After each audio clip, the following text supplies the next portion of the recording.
జపాన్‌లో చిన్న పిల్లలకి డైపర్‌లు చేంజ్ చేయాలన్నా, లేదా ఫీడ్ చేయాలన్నా సరే వాళ్ళకి ఇలా బేబీ రూమ్స్ అనేసి ఉంటాయండి.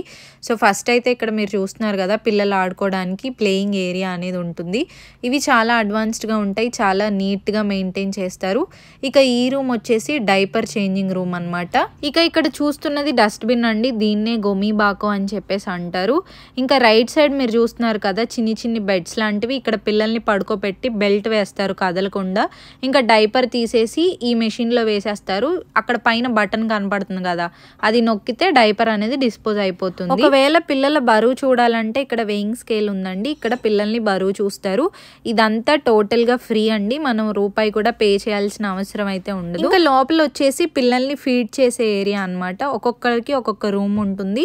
లోపల చైర్, చిన్న టేబుల్ అలాగే స్టోరేజ్ బాక్సెస్ ఉంటాయన్నమాట. ఇలా కర్టెన్స్ లాంటివి ఉంటాయండి. జపాన్‌లో మోస్ట్లీ కర్టెన్స్ ఎక్కువ యూజ్ చేస్తారు డోర్స్ కన్నా. దీని మీద మీ అభిప్రాయాలు ఏంటో కామెంట్ చేయండి. అలాగే వీడియో నచ్చితే లైక్ చేసి షేర్ చేసి మరిన్ని వీడియోస్ కోసం ఫాలో అయిపోండి. Bye bye.